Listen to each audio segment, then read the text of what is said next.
in the Lone Star Land, with boots on my feet and dreams in my hand.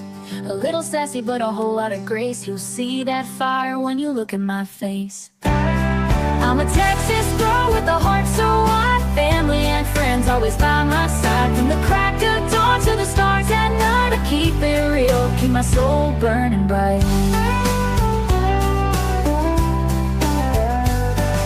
Barbecue smoke, Friday night lights, cheering for the Astros under Texas skies. A little bit stubborn, a whole lot of charm. This big old heart will keep you warm.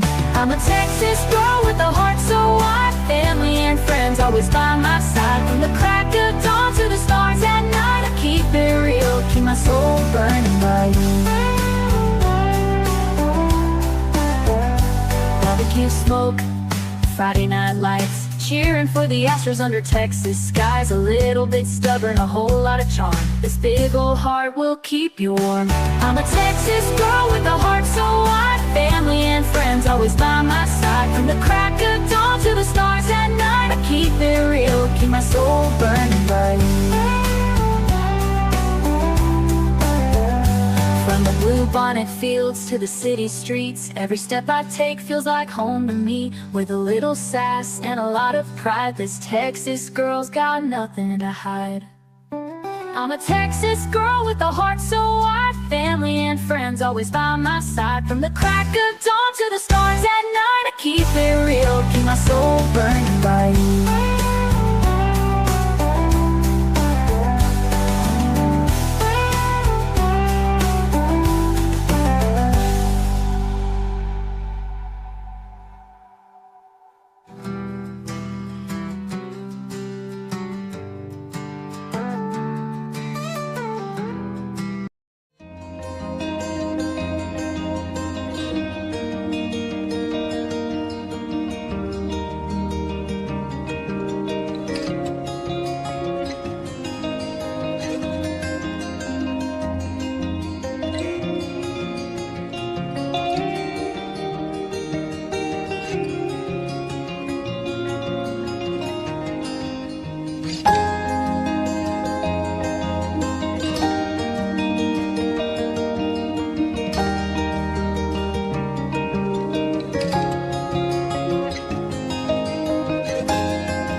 Hello, hello. How are my friends doing today? I hope everybody's had a super great day on this beautiful Friday.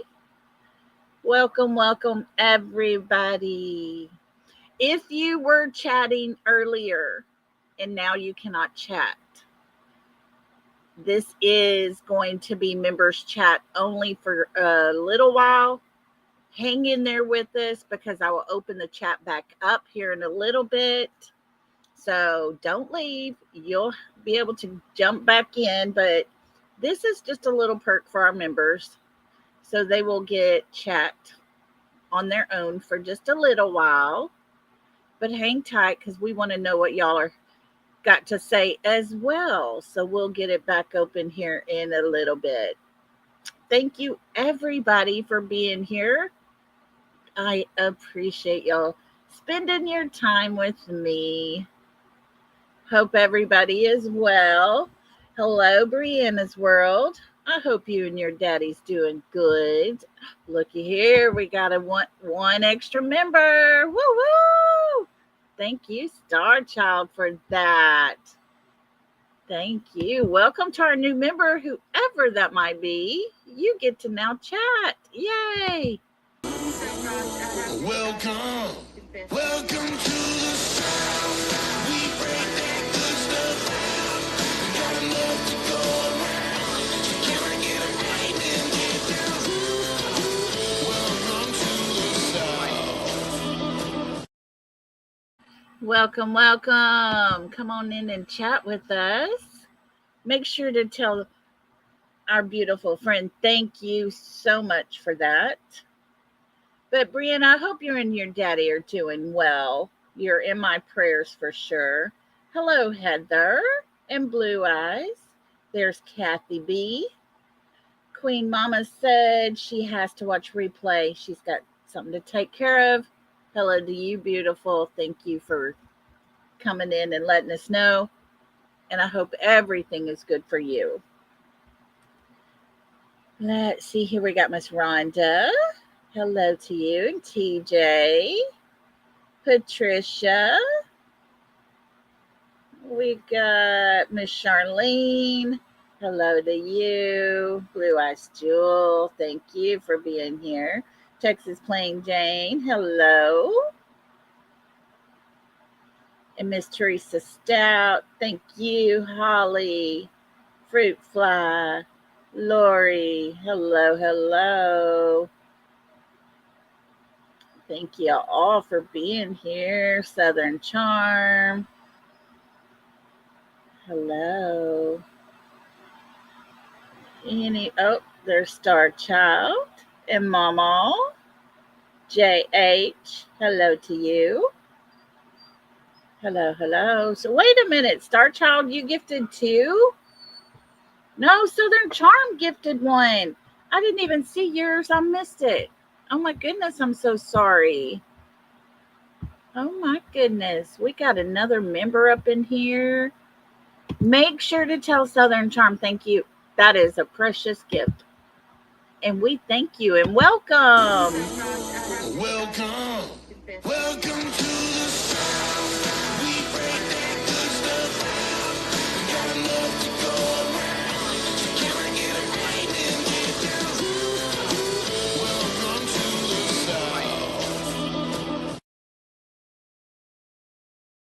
Thank you, Southern Charm, for that. That was super sweet of you. I appreciate you. And welcome, Bobby and Sweet Sativa. Thank y'all for being here. Kiki, welcome to you as well. And KC, how you doing? Thank you for being here. Let's see. Anybody else sneak up in here with us? All righty. Hello to everybody. Thank y'all all. Y'all are all so sweet. Love y'all so much. Yes, still praying for Brianna and her daddy. I do want to ask everybody if you wouldn't mind take a minute and just say a prayer for my daughter for just a good recovery. This morning, bright and early, she called me last night. They called her and told her to be at the hospital this morning. She had a knot that was growing on her side. It wasn't in her kidney. It wasn't attached to anything except for it had pushed through the muscle. So they went in this morning, cut out that. It's like a fatty tumor is what he thinks. They are sending it off for a biopsy just to be completely 100% for sure. So they had to cut that out, repair her muscle, and due to all of that pushing against her, everything, she had a small hernia that they repaired as well. So she was quite droggy. She's like her mama. It took her a little while to wake up from that anesthesia. She likes to sleep. And so once she got on her way home, I told her husband she's going to climb in that bed and she will sleep probably the rest of the day. And so he's supposed to call me when she wakes up. And I hadn't heard from her yet, so I'm sure she's still sleeping. But if y'all don't mind, because that is going to be very, very sore because of the muscle repair. So thank y'all for that. Oh no, Kiki said yes, a lymphoma. Yeah, that's what they're hoping it is. And your husband had one of those in his hip. Wow. I did have one on the side of my neck. And because it was pushing against the esophagus area there, they went in and cut that out. But thank y'all for that. I was talking to her on the phone to my son-in-law when they were on the way home, and I told her, I said, I love you, baby. And she goes, I love you more, Mama. She was like a little kid again. So, anyways, thank y'all for that. Okay, so today I titled this The Key to Find Sebastian. I've said over and over and over, what? You had 15 cysts in your belly while you were pregnant? On your ovary? Oh my goodness. Oh, that is crazy, girl. Goodness. A 15-pound cyst, she said. Holy smokes. That's bigger than a baby.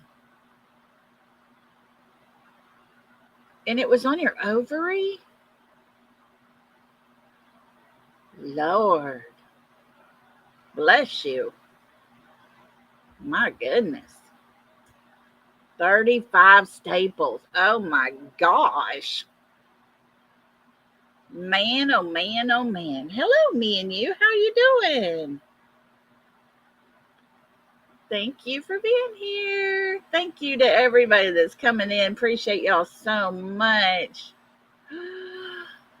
Only a 12% chance your daughter would live through you having that. Oh my gosh. Yes, she is a miracle baby. No, Charlene, I didn't see that. Oh, man. I tell you, when things are just meant to be, they happen. I have, my uterus was tilted backwards and to the right. And my doctor took me off of birth control pills and told me I had absolutely a 0% chance of ever getting pregnant. And I had 3 kids. And as they were positioning downwards, and everything, my uterus straightened out. So I had them all 3 natural.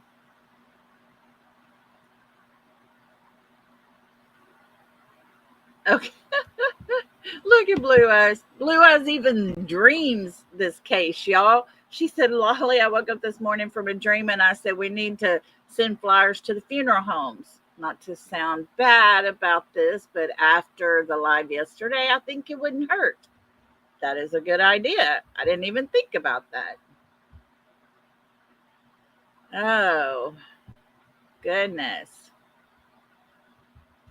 I tell you, it's just, I was meant to have my 3 babies.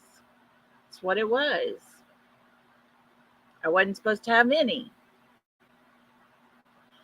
And I don't get me wrong. I had my days. I would have traded them in a heartbeat.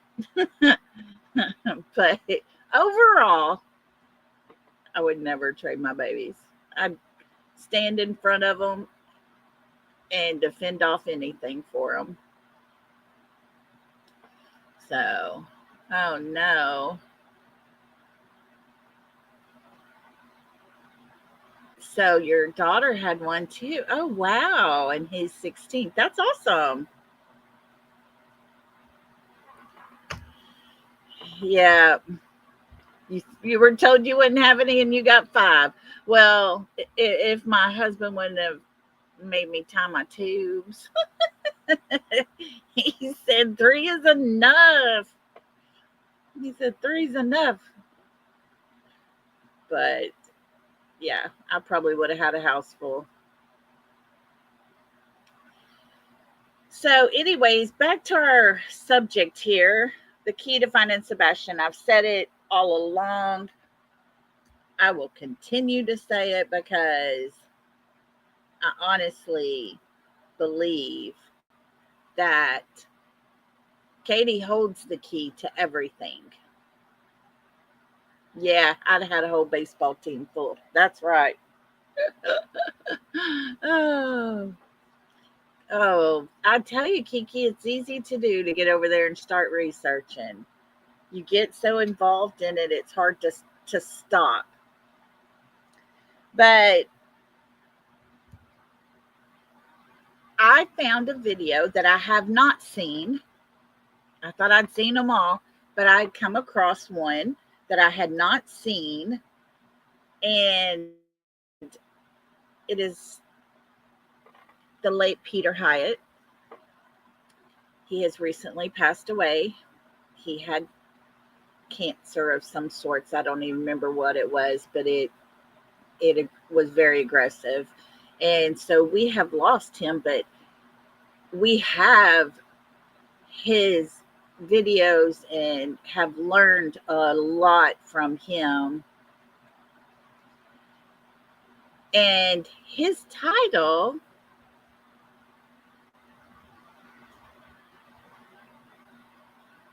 really? Really, Blue Eyes? She said, I just seen a post about Nancy Grace. It is called Missing Autistic Boy Sebastian Rogers, the latest. Wow. I had heard she wasn't going to do any more on Sebastian because of all the controversy and the drama and all the things. Wow, that's amazing.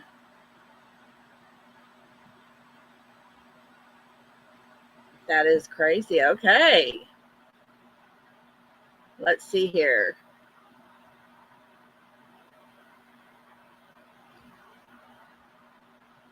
I want to see when this is going to be. Hang tight. I'm pulling it up, y'all. Okay. Thank you, Blue Eyes. Because there's a YouTube link. I'm wondering if it's something that's already been out.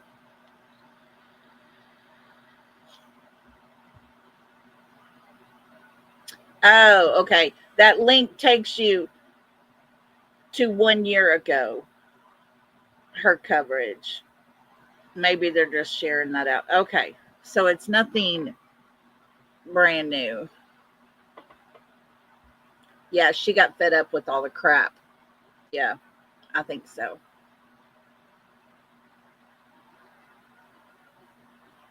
Yes. Is that not horrible, Miss Charlene? In a press release on Missing Children's Day, National Missing Children's Day, his mother didn't even mention him. Never said his name. Hello, Hindsight. How are you, beautiful?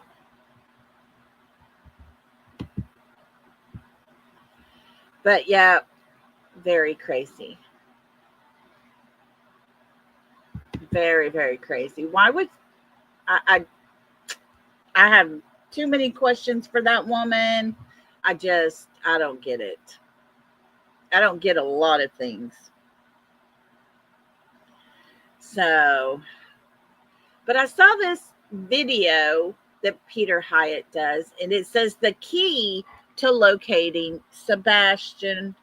And I thought, oh, we need to watch this. So we're going to do that. Oh, okay. You're going to do a live on foster care tonight. Good deal. All right. Make sure to drop Kiki's True Crime Channel link for everybody. You saw it, Kiki? Okay, I had not seen this one. So I want to watch it with you guys, and we're going to talk about it and everything. So let's get busy on this. That is no joke, Teresa. Let me see right here. Teresa, that is seriously for real, because we heard them on the 1-year anniversary talking about all these missing children, and they deserve to be found. And her words were probably even more. Why would they deserve to be found more than her own child?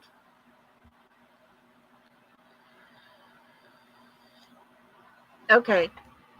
Yeah, you got it. Thank you, TJ. So, yeah, it's good.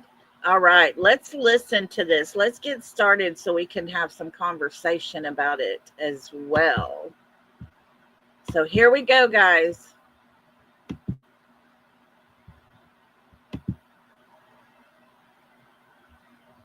It does have Seth on there with him as well. How did it get down there? Hold on. Here we go. Greetings and welcome to this video. I purposed to come on and just talk about a singular theme of what I believe to be the key to finding missing 15-year-old Sebastian Rogers, hopefully alive, but as the time has gone on, it was, I think, February 26th. We're reaching 2 months. It becomes much more difficult for anyone to hold on to hope that way. While I was getting set for this,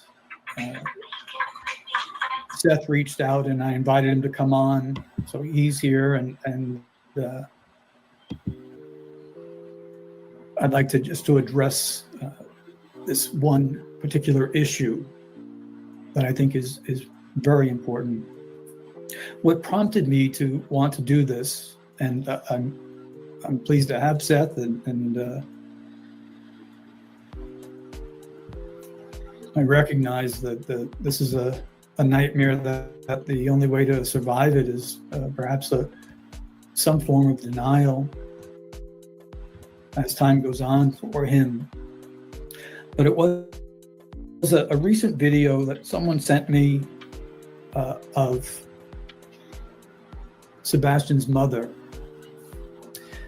that and some of the reactions within social media that were, I think, concerning. I'm not sure how distracting they really are, but there's a lot of information that is listed as breaking and bombshell, and life continues to go on, days continue to pass, and Sebastian is not found or recovered. In a recap for the case, and I won't make you wait as I hand the key, which is still another mystery itself, but a recap is 15-year-old boy with autism was reported missing.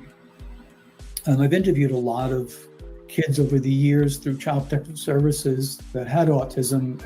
It seemed to me experientially that no two were alike. And I had to adjust in the moment to be able to reach them. And there's some similarities, muted emotions or ill-regulated emotions. And parents know how difficult that is, and have better insight than me going from interview to interview and then moving on. When he went missing, I think the first thing that everyone kind of recognized is there's a step parent involved, and when there's a high needs child, the risk is a risk factor. It's something that is taken into consideration because it is really difficult And parents will tell you how difficult that is, and they need family support, and they need as much help from a community as they can get. I mean, it's really difficult. And they make mistakes, they lose tempers, they struggle. And to say otherwise just isn't reality. And so there's a risk factor. Oh no, number one is a high needs child, autism, has gone missing. They're going to have behaviors. Some of them are runaways, some of them are not. Some of them will bury themselves under blankets, in dark corners. They'll hide. You know, it's all very different, but it's a tragedy that we might see on the television, for example, but not live. So it's right off the bat. And then we had the presence, you know, according to what we saw in the news, the presence of a stepfather. But the first thing, and that's a risk factor, but the first thing that comes up in this was silence. That an investigator will ask, well, who was the last person to see Sebastian alive? Under whose watch did a child go missing? That's just the 101, the beginning where things begin. And so the public responded, I think, from at least what I read, they were angry. Why are these people being silent? And it goes against especially a mother's instinct. The father is protect. The mother is nurture. These things come from creation. These are God-given. And for a mother to be silent, there's one of two reasons. Generally, there can be others, but either police have revealed to the mother, there's no point in you calling out for your son. We have evidence of his death. The blood, we have this, that. So she begins to go into the wrestle of denial and grieving and then not believing, and it's a lot of emotions. And there could be other reasons, but generally speaking, if a mother has a child went missing on a mother's watch and the mother has nothing to hide, they are out front and they're giving a description of Sebastian, including behaviors, even if it's a style of walking, clothing, everything else, of course, but any type of reaction so people could recognize him. I'm going to stop it here because if we can all go back to the very first when they started talking about Sebastian and everything, none of those things were said. It wasn't until later, as we critiqued her interview, that she decided to speak on those things. The first time when she was asked to describe Sebastian so that people, if they think they might see him, might have something to recognize him by. And her very first time to describe her son is when she said, he likes shiny things. He likes pennies and paper clips. That was her description of her son. That ran away supposedly, could be hiding out in the woods. Ain't nobody gonna see him looking for paper clips and pennies in the woods. But that was her description. Very opposite of what he's saying, a mother should be doing. In this sense, she's calling out to him. An interviewer will say, how are you doing? And there's a certain element there where even the most inflamed mother is going to say, I'm okay, I'm hanging in there, this is a nightmare, and then move the conversation, grab it, move it back to, here's where we're looking, here's where I have to find him, I need your help. Sebastian, if you can hear me, son, run away, get out, call 911, grab any adult. There's this stymieing of maternal instinct that is very powerful, where the mother bear says, no, you can't tell me to be quiet. So they did finally speak out. And when I say they, I'm talking about mother and stepfather. Is the information will lie somewhere there. And when stepfather did most of the talking and was obvious in control, and they seemed to have scripted in the interview, people recognized it. People without training recognized it, saying, uh-oh, this is scary. Listen to this guy. And so people did ask questions, especially after the first interview, and people didn't believe him. And the social media backlash was on these two. And then there's the dad in the background, with this heartache of being distant, but not having knowledge of what happened. Now, when I analyzed that first interview, I said, they've coordinated their statements, their story. And mom is withholding information about what happened. And I'd like to just to give you an idea about it. With the social media and the instant churning of the bombshell and the breaking news, and people have sent me outrageous things, just foolish and outrageous things. And then there's the psychics that I've talked about before, people that call themselves psychics or readers or energy or whatever the wording may be. They're deceivers. And you'll notice if you read enough of them, what they do is they work on the element of vagueness, and they look for those without discernment to bring in. That's all fine and well, and if you'd like to believe that, you can. I don't. And for reasons I can state pretty plainly. But what it comes down to is listening when someone speaks. I had a case years ago where, and this was in correlation with FBI agents working on it, where 2 young women were murdered in a very rural area. And the case went cold. They found the bodies at the car, and the case went cold over a lot of years. And then they found someone online who was writing a lot about the case. And they said, this guy knows things about the case that only we know. And he's writing about it. And we're able to place him in this rural area at the time the 2 young women were murdered. And so they were right. He wrote a great deal of information about it. And I had plenty to analyze. And analyze I did. And there are certain things you look for linguistically that connect someone. And it wasn't there.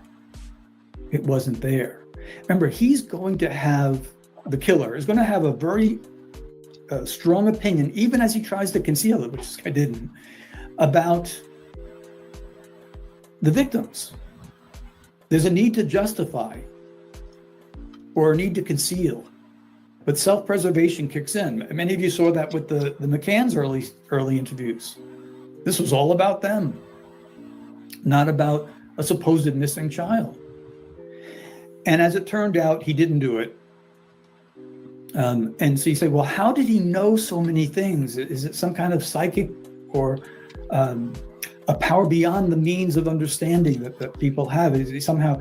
No, the guy, he was a true crime fan, and he knew, and in my opinion, he accepted human nature for what it is. He knew. He was a good listener and a good writer, intelligent guy, but he didn't do it. And so that ended that way. In interviewing kids with autism, it's difficult. I've interviewed a lot of adults with adult autism, which can be very, very difficult because there's perseveration. There's a repeating of something that happened maybe 20 or 30 years ago, and getting convictions is really difficult. I did the case some of you recognize of Nathan Carmen, where he went off on a boat ride with his mom and the boat sank, and his mom didn't get onto the life raft, and he survived and told the story. And I filmed a news program on that saying, he's lying. Very muted emotionally, but he's lying. He's being deceptive. The answer was found in him. Eventually, I worked with the family, and at the time I was doing the news program, they also had someone on saying, "Oh, you can't analyze the words of someone with that." Holly, thank you so much for the super sticker. I appreciate you so much. Let me get up here so we can get you a happy dance. Yeah. Thank you so much.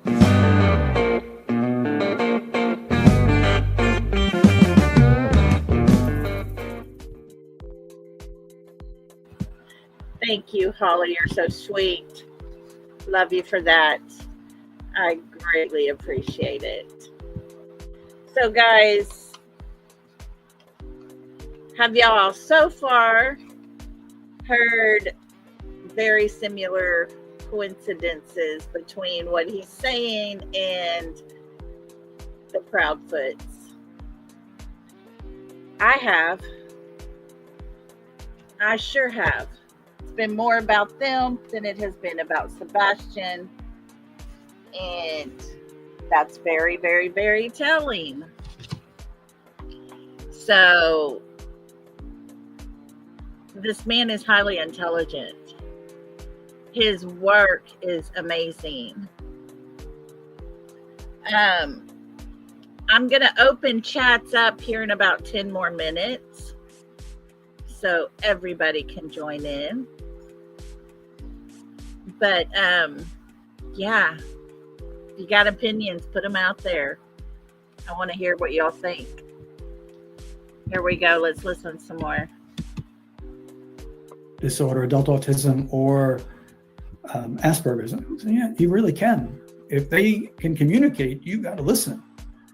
And as it turned out, police had known that he had sabotaged the boat, and he was also a suspect in the killing of his grandfather. All this had to do with the inheritance of $10 million.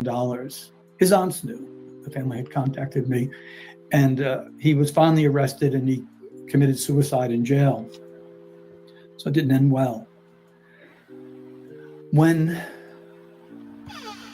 Sebastian went missing, the key to finding him, the key to everything, lies with the mother.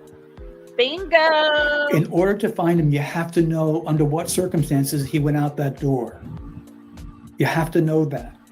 She withheld that information, and it was very carefully guarded over by stepfather. So if stepfather wasn't there, then why would he have the same guilt? And this is my theory on it, and then I'll let Seth comment on any of those things. Yes, me and you. Let me highlight that. Everybody, y'all pay attention to this, because tonight, I don't know what time. I'll look here in just a second to see if I can figure out what time. Justin over on Clutch Some Pearls, he will be putting out some new information about the Sebastian Rogers case. So we definitely want to be there to listen to that. But for Peter Hyatt to say the key to finding Sebastian lies with the mother.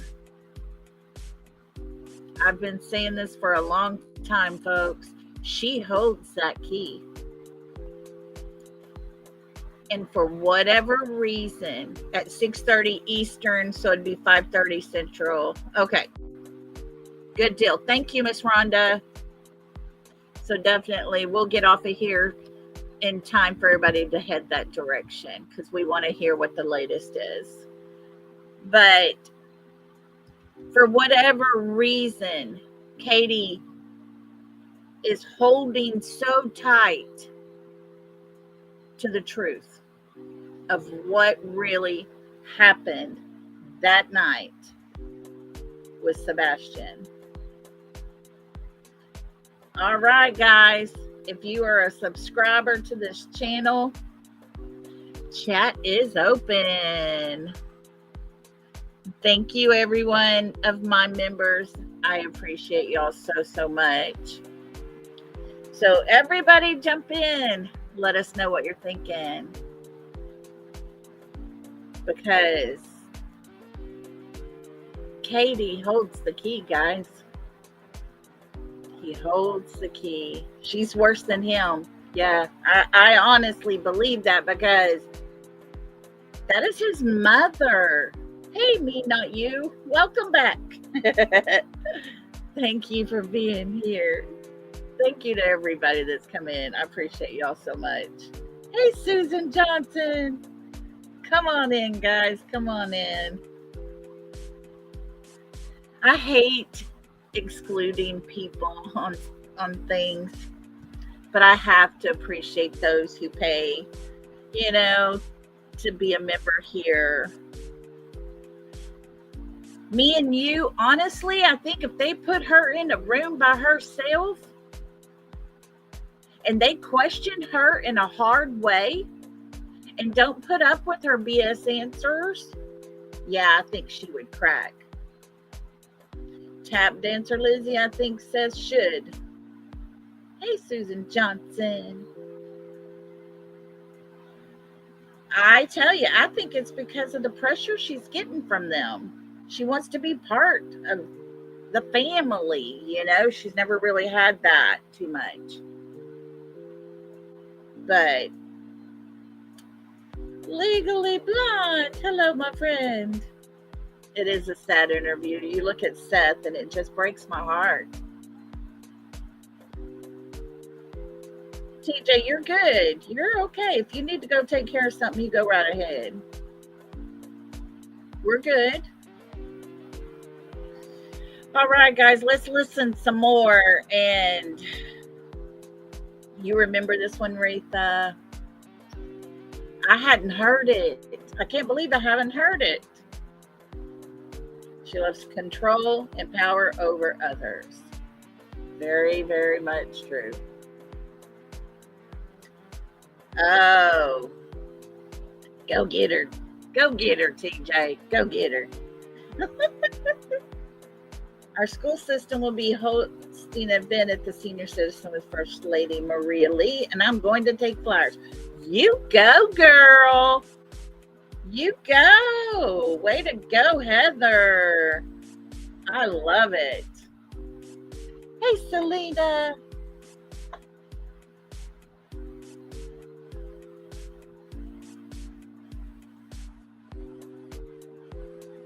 You go get her. You do what you need to do, girl. We're good. We're good. Hello, Kathy. Thank y'all all for being here. Appreciate everybody so much. All right, let's listen a little bit more. Oh, okay. Okay.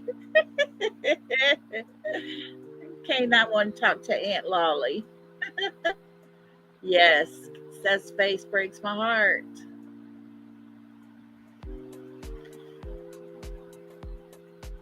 Yeah, there's no way anybody could say Seth was an absent dad. This man raised that baby while she was going to work. She signed up in the Navy and everything. And then when her and Chris decided to move to Tennessee, he packed up his life there, said goodbye to everybody he knew,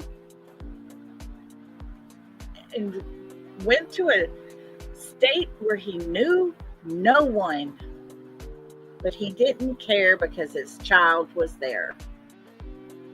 That's huge for me. That's huge. So, all right, guys, here we go. Let's listen to some more because I like what this man's saying.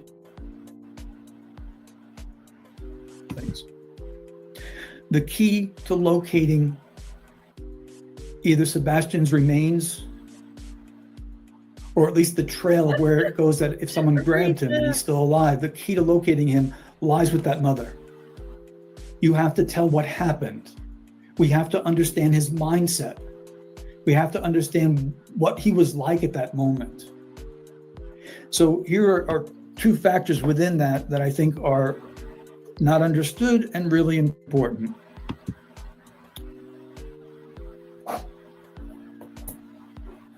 She holds the key. That account is the only evidence that can be presented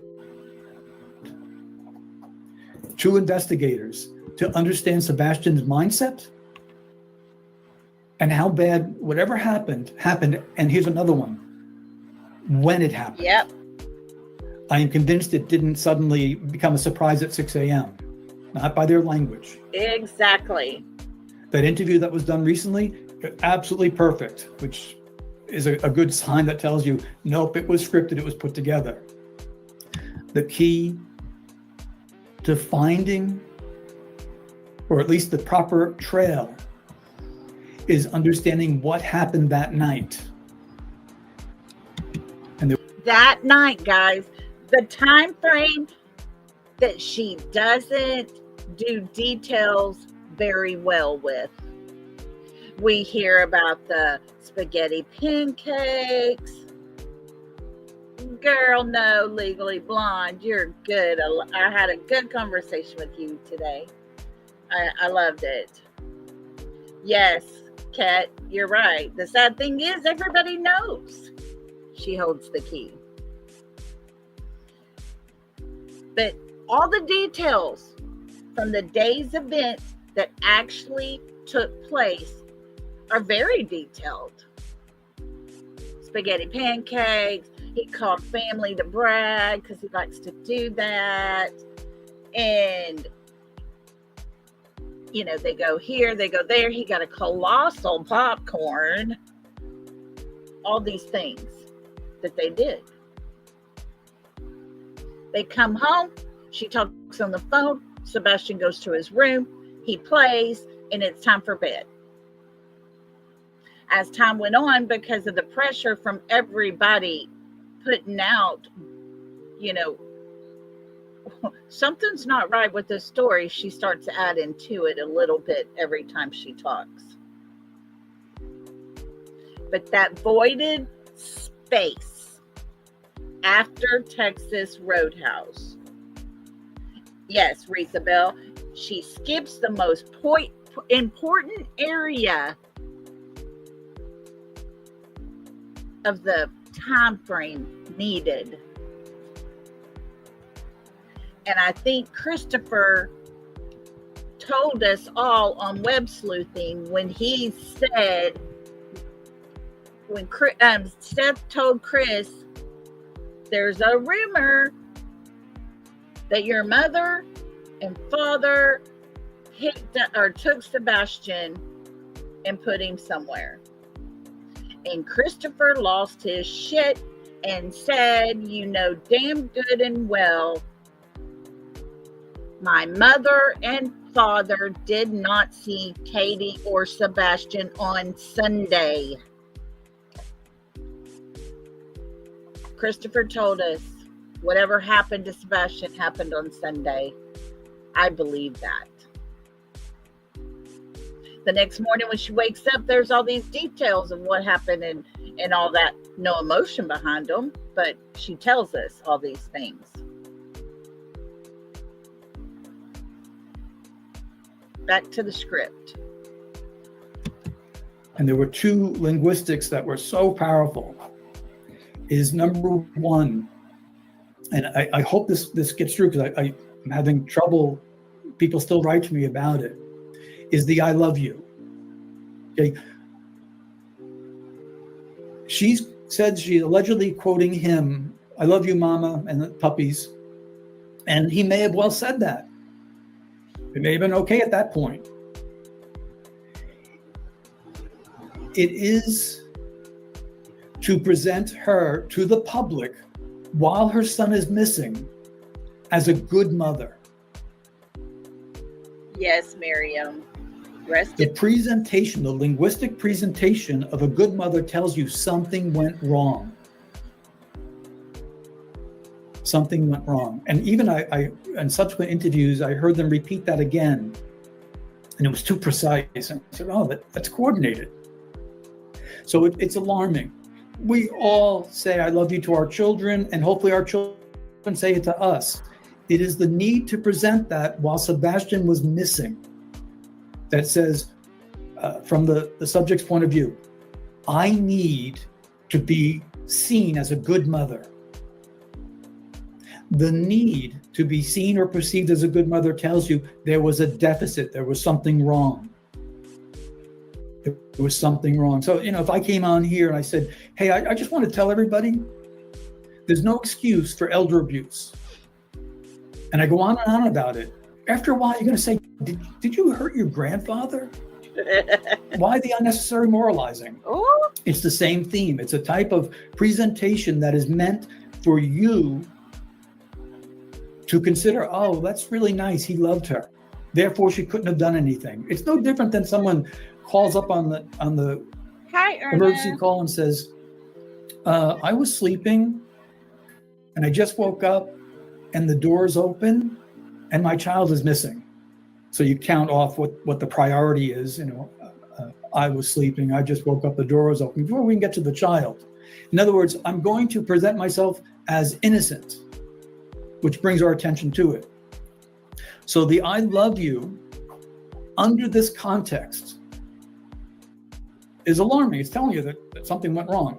Then, when someone mentions a phone call in a statement, in this context, that phone call is part of the story. Very big part of the story. Now, stepfather wasn't there, so he could not have caused whatever happened. Then she connected stepfather with the phone call.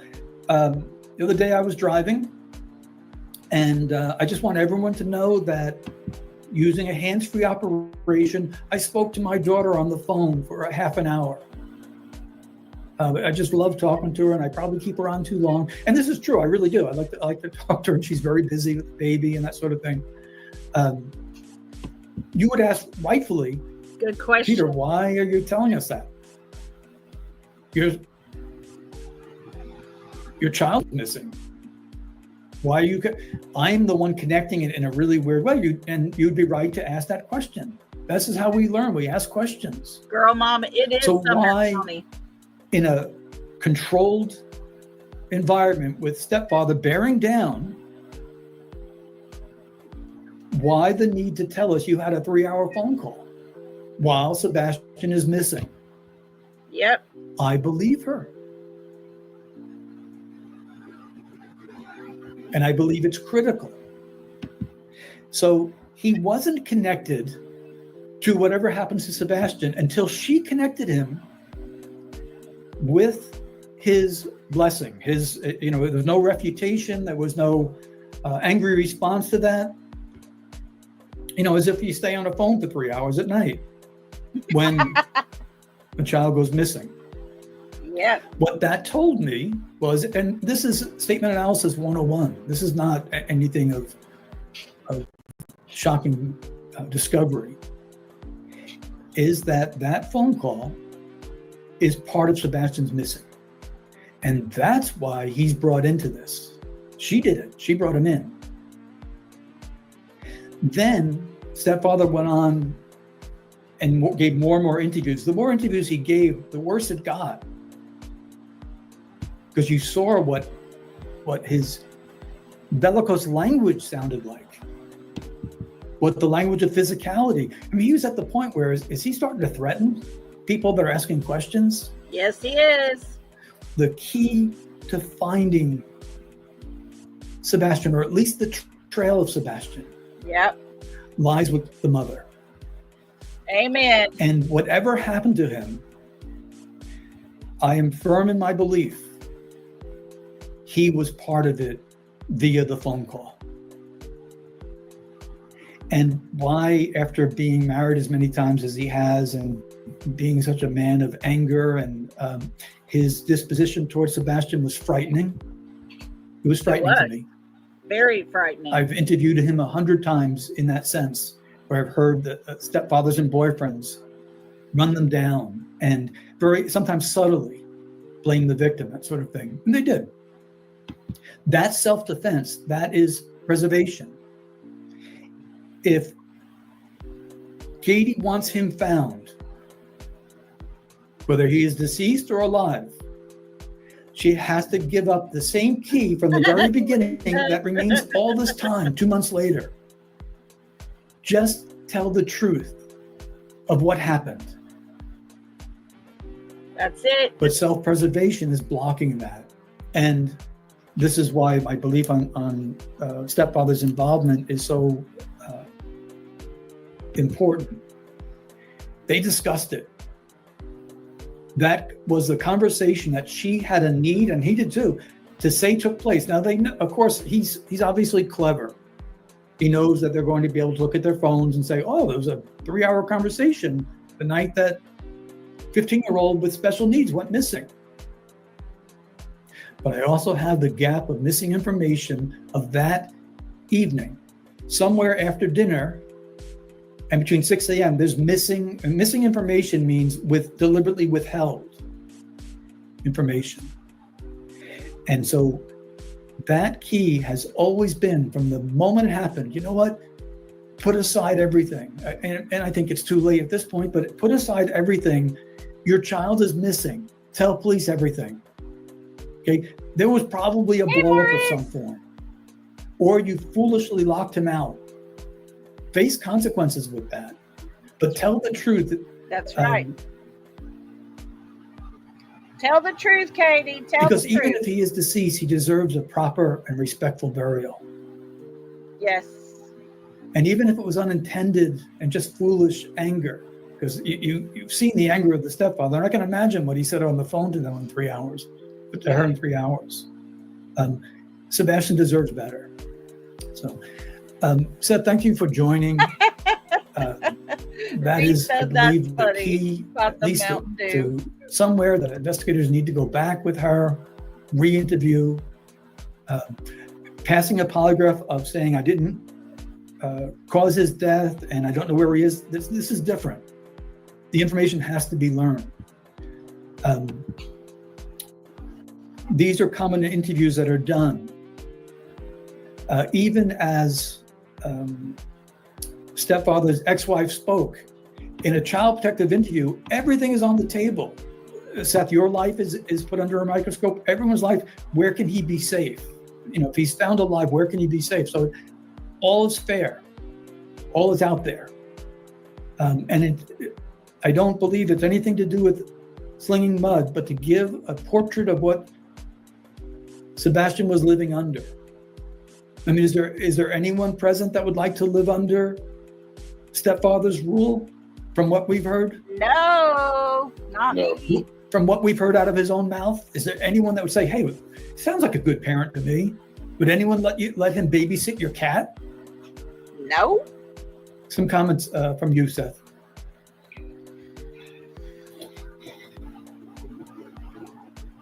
I was pretty much here just to listen to you. Okay. You have a lot more experience and stuff, and I appreciate you having me on the panel, and I appreciate your insight. And Does any of it sound crazy to you? No. TJ. I was married to her for a long time, and you're right on a lot of key factors. You're right on. I believe that she did not open up at the beginning. Reading her body language while I was there. She's not telling everything. I just don't know how long she's going to continue before she decides that she's going to unburden herself. I hope some rest. I hope she breaks. I hope she breaks, because maybe it will give investigators insight into changing course. in terms of what they were looking for. Good, Rita. Because there are certain things that aren't making Thank sense. you. But I heard from you about his experience with bare feet, and we, obviously the sneakers or shoes has played quite a role in all this. And then I heard stepfather talk a lot, and that's the language of an abuser. Yes. And that's when I thought they maybe been trying to teach him some lesson how to be a man and go out there with his bare feet, or something happened that night, an altercation of some form, of which they have coordinated their accounts together since then. And so my hope is that maybe if there is a break in the relationship, maybe the maternal instincts will take over, and she'll say, here's what happened. I don't want to hold this burden any longer, and I didn't intend for it to end as it did, but here's what happened. That's what I'm hoping for. I can only hope. I still pray that my son's alive. Yeah. And the sooner unburdens yourself, the sooner we can either find him, triangulate on a course of action. That's right. I understand that you're trying to work together. I'm hoping that she'll work together. I'm hoping that both her and Chris will actually start working with me so that I can work with them.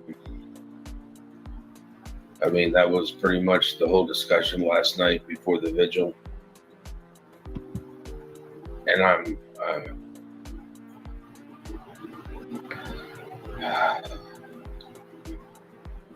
do hope that they actually work with me.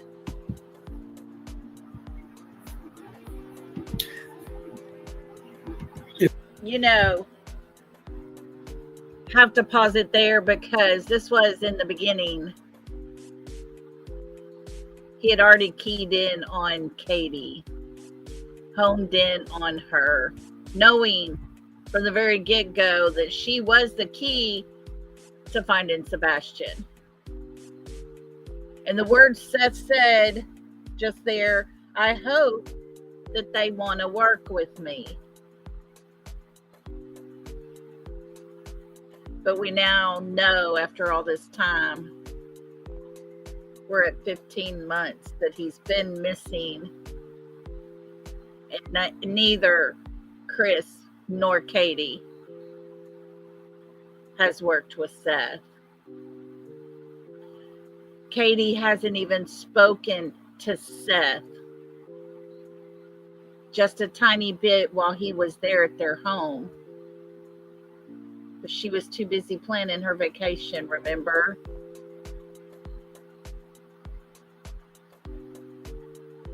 To me, that speaks volumes. When you're the mother and he's the father, and you're going to sit here and tell everybody on YouTube what a wonderful father he is, he would be at every event Sebastian ever had, sitting on the front row cheering him on.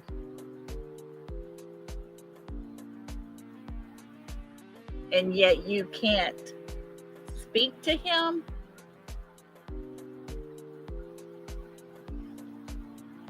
That's bad, guys. That's horrible. Think of Seth not being able to speak to the mother of his own child. The last person to be with his child will not talk to him.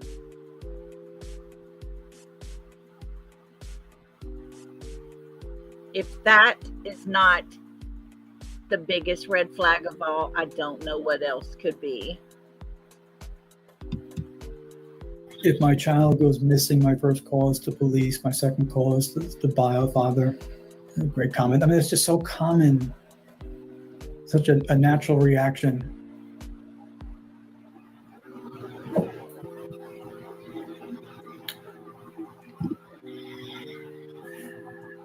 Seth came to listen. That was what he said, and he is in need of working with others. So otherwise, I'd be asking a lot of questions.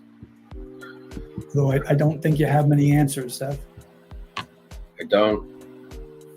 I haven't had a lot of. I've had a lot of questions since this has started. Were you there that night? Answers. Were you there that night? I wasn't. Who was there that night? Katie and Sebastian. Yeah, and that's where the key lies, is in the mother that was there telling the truth. Jason's an analyst, thinks she should be interviewed more without Chris around. And I certainly agree. There should be I think if they know anyone that she is close to, that she would confide in. In terms of criminality, there may not be there. It may not be considered.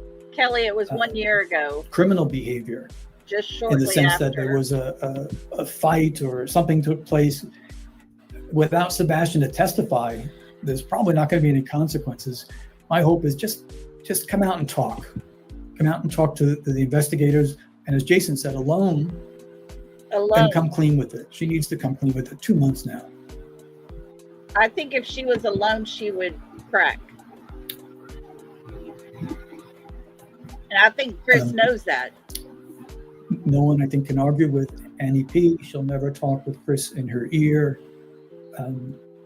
No, I mean, he's obviously concerned about the connection to his other case going on. He's concerned about his reputation, and he's willing to really go after people who don't believe him with anger and rage. So we have learned that all too well, haven't we? Especially Brittany J. Because we heard how he felt about her. Yes, I agree with the statement here on their screen. She will never talk with Chris in her ear. As long as she is trying to save her marriage, because we all know it was not looking good for a while.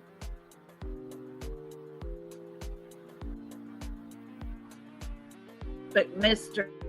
Chris is protecting her. His words, folks, his words. He's protecting his wife. My question is, always has been, what does Katie need protecting from? Because a mother who wants their child back becomes what they say, a mama bear. There ain't no one strong enough to stop a mother when it comes to her children.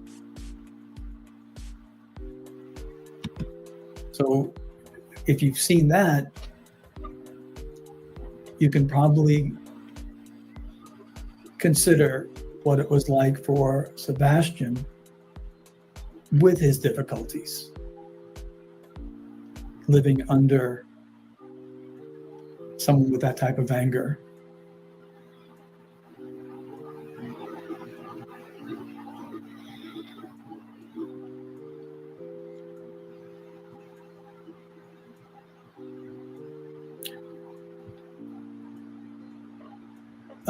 Are you working now, Seth? No, I haven't gone back to work. It's really hard to think about anything but my son. Yeah. It's understood. So true, Brianna. Here's a couple more comments. And if you're lying, you're not cooperating. Exactly. You know, there's a time to come clean, and there's a time to talk about what happened. There may be some little Holly, detail that they don't, Katie doesn't even recognize if she unburdens herself. It's like, oh, we've got to go this direction or that direction. Because I think that either at this point, 2 months, it's either he befell trouble in a natural sense of water, ditches, that sort of thing, or he was taken after being put out of that house. Anything that when someone tells the truth, and I don't have the answer, but that is the key. When someone tells the truth, who was present, that one person, when they tell the truth, sometimes they give out a detail that seems so insignificant, and it proves to be the outworking. With the Nathan Carmen case, there was just a minor detail of taking a wrench I and think so. just tightening something on the boat or loosening it, so there would be trouble, sabotaging it. But some minor detail like that can lead investigators to go at least a direction, which seems to be very difficult. So that was a good comment. See some of the others. Thank you, my friend. In the interview, I saw the feeling of guilt in the face of the mom. Kirsten, was that recently, the recent interview? Okay, Gabby.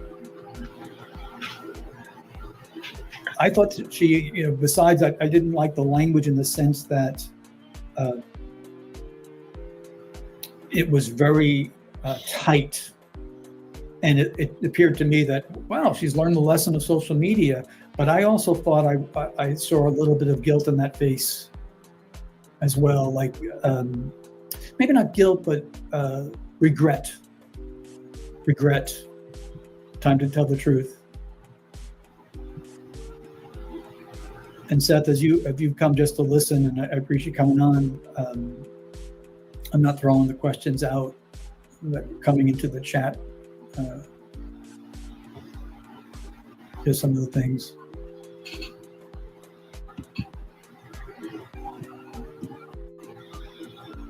The most recent interview, KP looks like she's reading off the script. I agree. That was my opinion, which means, if I'm her and I'm getting the scripted message, one of the things about that was, it was clear to me that she had the questions beforehand and her answers were, came very easily that way. But it also showed me she's intelligent. She learned from social media. Remember that time, that one of the interviews where he allowed her to actually speak and answer a couple of questions?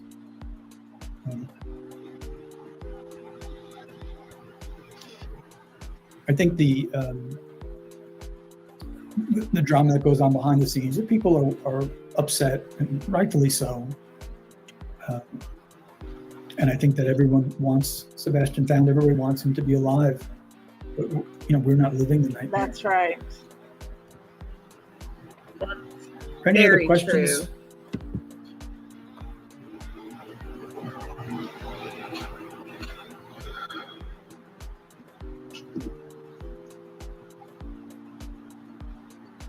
So that would be something that hopefully the initial investigation knows about, are the clothes that Sebastian wore to the restaurant that's still in the house. Hopefully they've collected enough evidence. I think that needs comment. It's just our hope that the investigation is going well. And probably some other questions that are, these are good questions. That answer about his clothes, supposedly the clothes he had on at Texas Roadhouse, law enforcement has those clothes, and that is the scent that the dogs used were from those clothes. That's what we hear.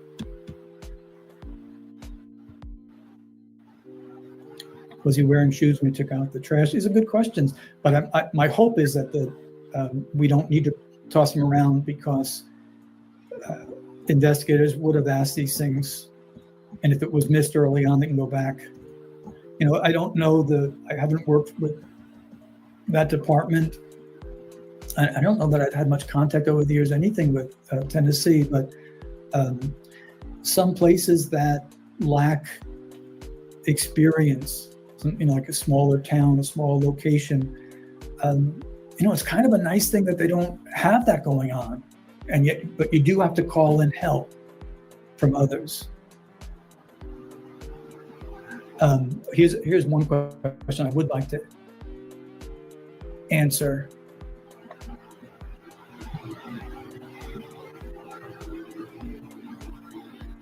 It scrolls by pretty quickly. I'm doing my best that I try to get that. But someone asked about the statement of, when they're finally reaching out to them, you're not in trouble. That was a great question. I'm sorry I can't post it there. That shows someone's listening and there was trouble. That's right. Otherwise it wouldn't be said. Yes, when they made that comment, come home, we want you to come home, you're not in trouble. Folks, that basically says Sebastian stayed in trouble more than he didn't. And that night, I questioned, was there trouble? Yes, Brianna, he was so good. He was so smart and knowledgeable. The world definitely lost one of the good ones when we lost him. So very good observation. Again, I think I've said this before, and I'll do it again here. If you get a chance, there's a video on YouTube of one of the most brilliant minds I've ever had the pleasure of dealing with, Frank Marsh. He was an instructor at the FBI National Academy. And I agree, Gabby, 100%. Military background. And he has a video, it's old. It's called The Power of Questions. And it's something that, it's not just for investigators, it really is for life itself. And I can't recommend it more highly. It's impacted me greatly. He had invited me Brianna. To the FBI National Academy a number of years ago, where I was able to bring my daughter, my wife Heather, my daughter Christina, and especially during lunch when she had a full chance to talk with him, she was so impressed that it was life-changing, how powerful questions are. And that's what we want to ask. Narita, you don't you? That's thanks, Lana. weird. He's a brilliant mind, and it should likely do that. The most powerful element within analysis, criminal analysis, statement. I'll look into it, Narita. And that's some of the basic questions. Is, hey, lady. Why do you need to tell me you're a good mom if nothing bad happens? That's right. Bingo. I know you're not a behavioral analysis, but do you think she'll die on that pedestal? I don't know her enough, Seth, to give an answer. I agree with some of the people commenting that I do think that relationship is going to break. Ooh. And that's his pattern anyway.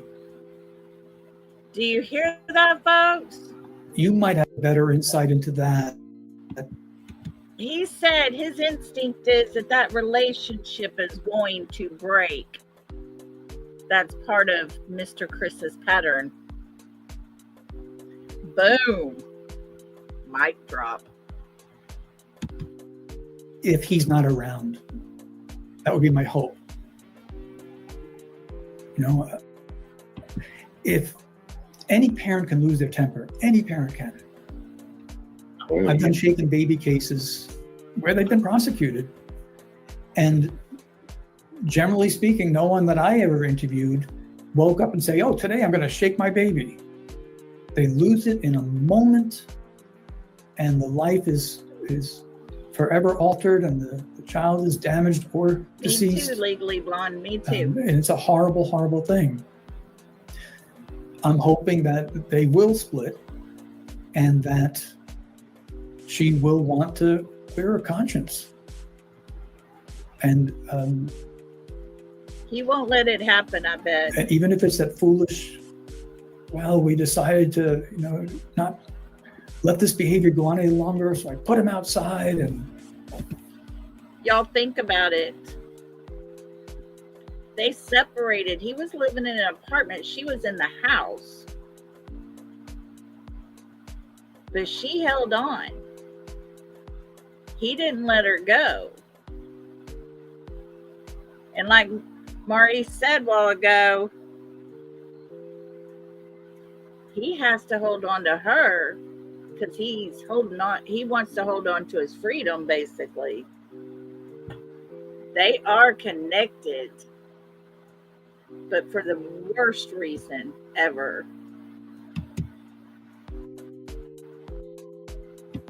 He has to get over. I wanted him to get over his fear without the shoes on, or something like that. Something went wrong, and someone just commented, something snapped. Oh, okay, Gabby. Thank you. Something snapped. Yep, I And got when you it. hear this guy's anger and the language of abuse and the language of domestic violence, it's like, what did your son live under?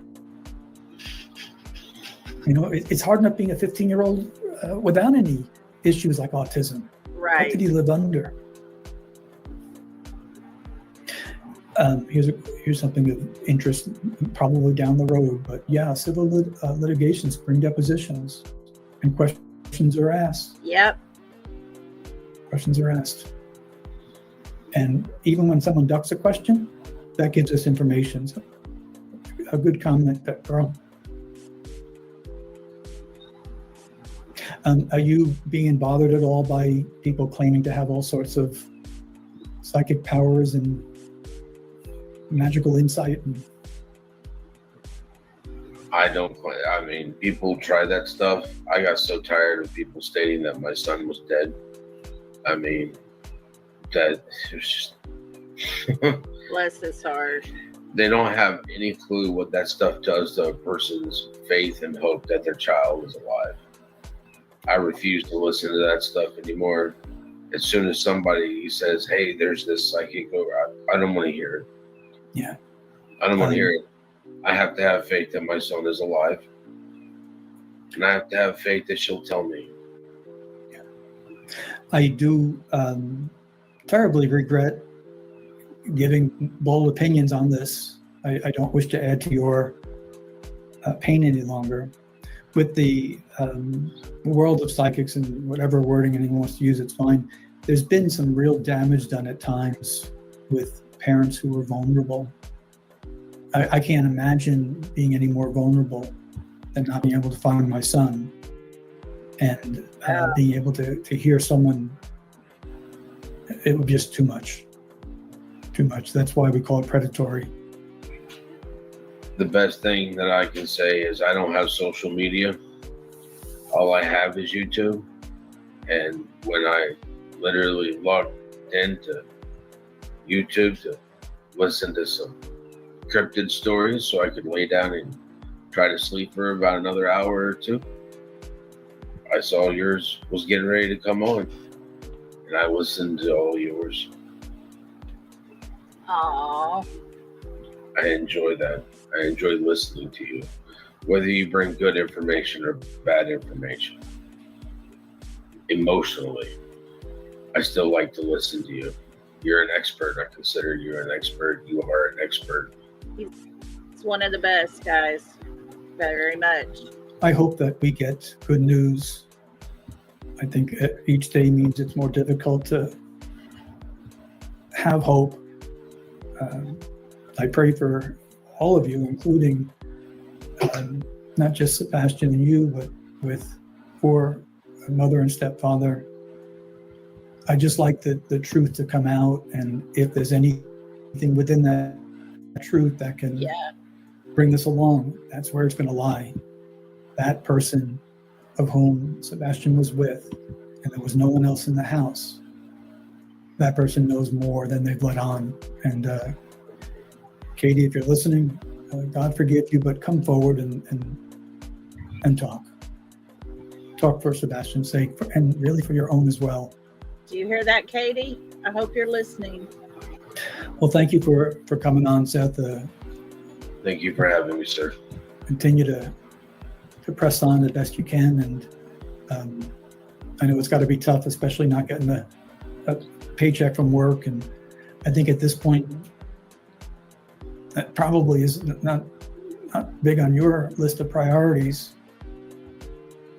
but people that sometimes are able to work, at least they can be distracted, and at least get a respite for a few minutes on that type of pain that you experience. It's rough. Thank you for coming on, and you continue to hope against hope. Thank you, sir. Thanks, everybody. Okay, guys, I hope y'all enjoyed that. Seriously breaks your heart when you have a father that's holding on to anything and everything possible. He's trying to hold on to that hope that his child is still alive. Narita, I didn't see this while ago. I missed it. I'm so sorry. Thank you so much for this. That is so super sweet of you. Here's a little happy dance.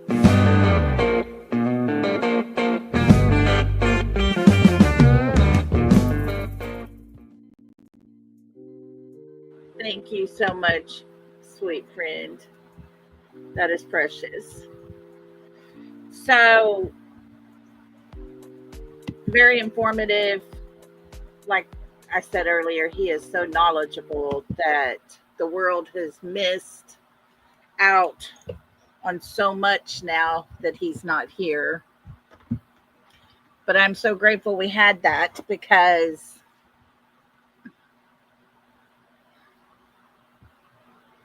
it was nice to hear that the direction I have always felt, and most of you as well, was validated through an expert. And it's to the point where it's almost so obvious that we've got a mother who is acting and saying and all the things so very strange. Of course, there is no book, no guideline about how you're supposed to act. Everybody is different. Yes. But when it comes to grief, when it comes to your heart being ripped out and torn into half, you can't control that.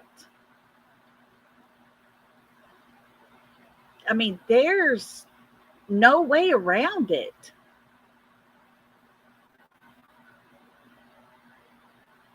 And yet, Sebastian's mother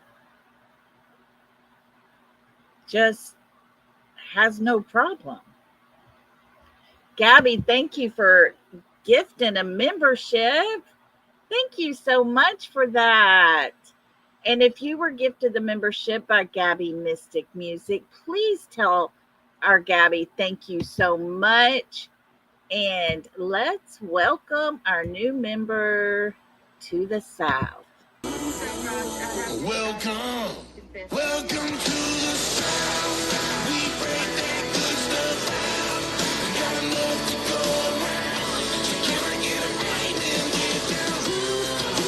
Welcome to the South. All right. Thank you so much, Gabby, for helping the channel grow. I appreciate that so much. Guys, don't forget to hit that like button if you haven't subscribed. We would love to have you on board. We do have memberships and all the good things.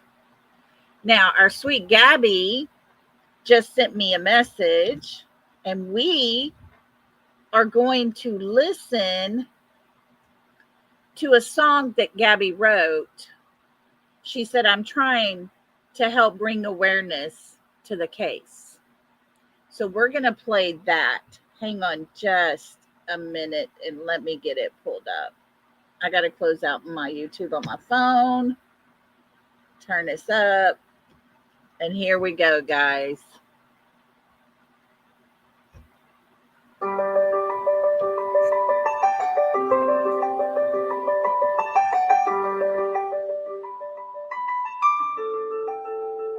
While the world lay quiet and unaware, you slipped away into the air.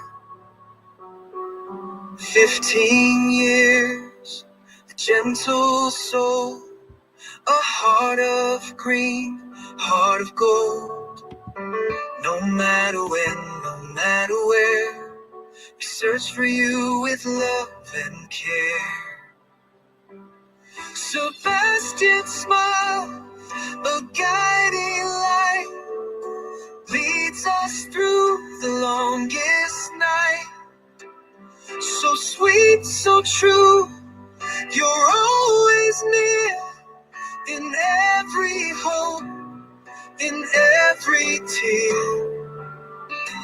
We won't stop now, won't turn wrong. We're Sebastian's army, Sebastian strong. I love it. We walk each path, calling your name, and keep the spark a steady flame. You live in hearts like burning light, green like an army, for you we fight. No matter when, no matter where, we search for you with love and care. Sebastian's smile, it fuels our stride, lifting our hearts right in the sky. So mist, so love, so brave, so true. We won't rest until we find you. We won't give up, no matter how long. We're Sebastian's army, Sebastian's army.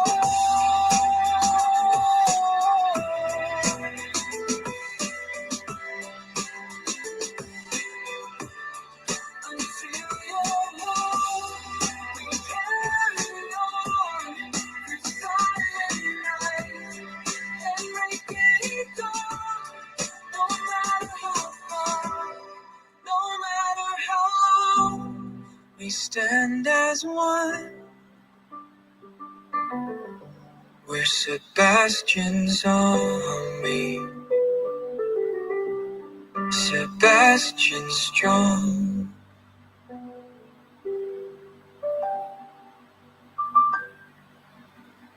Gabby, that was amazing. Guys, listen, TJ put her link in. Make sure to go sub up to her. Go to her channel because that is a video that she has. Go watch it and give her that view. Gabby, that was awesome. Thank you so much for doing that for him. I'm going to make sure I do a post so that we can get that out there and everybody can hear it for sure. So, good deal. Thank you for sharing that, Gabby. That was beautiful. Oh, good. Good. Okay, we have to support each other, guys, because there's so few of us and so much of the hate and destruction. Let's definitely support Gabby in that. Crying now. I know, I'm telling you. Man, and Gabby, thank you so much for becoming a member and becoming a new lollipop. Thank you so much. Welcome to the South. Welcome to the South. We break that good stuff out. We got enough to go around. So can I get a right and get down? Welcome to the South. Thank you so much, Gabby. So good to have you on board. Okay, guys. So today I'm going to do our May birthday winner. And I've already drawn. There was 5 birthdays for the month of May.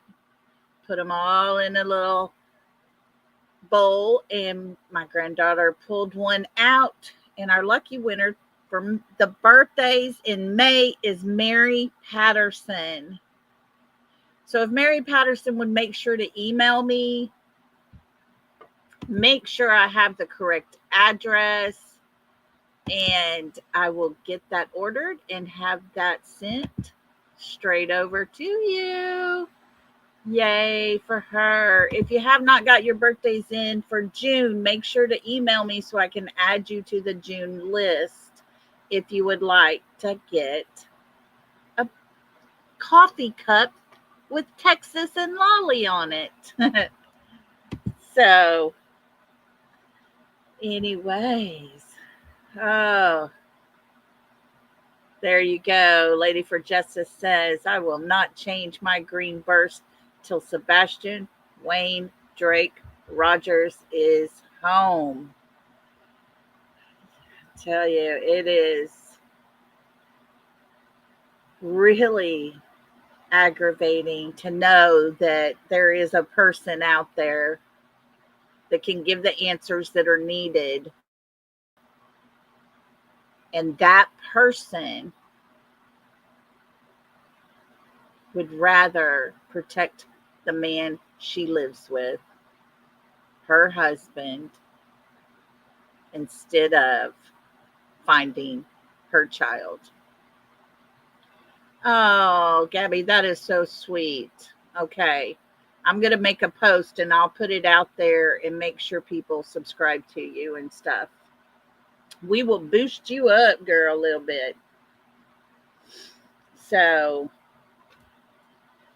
anyways, well, I'm going to get off of here. I think Justin should be going live here pretty soon. We want to make sure to go to Clutch Them Pearls so we can listen and see if there's new information, if he has found something out. I know he has lots of contacts and people he talks to. So let's pray for answers. Oh, thank you, TJ. Thank you so much. We need to pray specifically that Sebastian's mother gets so convicted that she has to speak. But I'll tell you, folks, the truth will always prevail. It always does. It may take time, but it will prevail. So, Mary Patterson, make sure you email me so that I can get the correct address. Make sure I have it. And then we can get you your birthday mug. So, guys, tomorrow my grandson has a tournament. He plays at 9 o'clock and 11 o'clock. It depends on if he wins, loses, whatever, as to what bracket he goes into. So, if I don't show up tomorrow and don't have a live scheduled, you will know why. That would mean I'm still at the ballpark. So if I don't see y'all tomorrow, I'll definitely be back on Monday. And just a little heads up for everybody. Our beautiful Legally Blonde will be joining us one day next week. You want to come and be looking for that because she is very knowledgeable and you will like what she's got to say. So we'll get that set up and y'all come and support her as well. Oh, yes, the Lord works in mysterious ways and the tongue can speak the truth, not evil. That's right. So, anyways, for now, I'm going to thank y'all so much for understanding. When it comes to them babies, friends, They come first. They do. They do. They are my life. Those youngins don't even realize it, but they saved me. They saved me after I lost my son. It was because of them babies that would say to me all the time, Lolly, please come watch me. Lolly, please. I hope you feel better so you can be there. Headache is hanging in there a little bit, but it is so much better. Thank you, Retha. Yes. Yes, yes. I think by tomorrow I should wake up with no headache, hopefully. But anyways, yes. If I'm not here tomorrow, you will know I am still at the ballpark, but I will be back on Sunday for sure. And if it works out to where they don't do well and we leave early, then I'll come back on and we'll figure out something to talk about tomorrow. But I do thank each and every one of y'all for being here today. Just know y'all make a difference. If it wasn't for y'all, Sebastian wouldn't have an army. And this young man has the biggest and the best army. And that's because of you guys. So never lose that thought. Always remember, you are important. And I appreciate y'all so, so much. So until next time, love and hugs to you, my friends. See y'all later. Bye.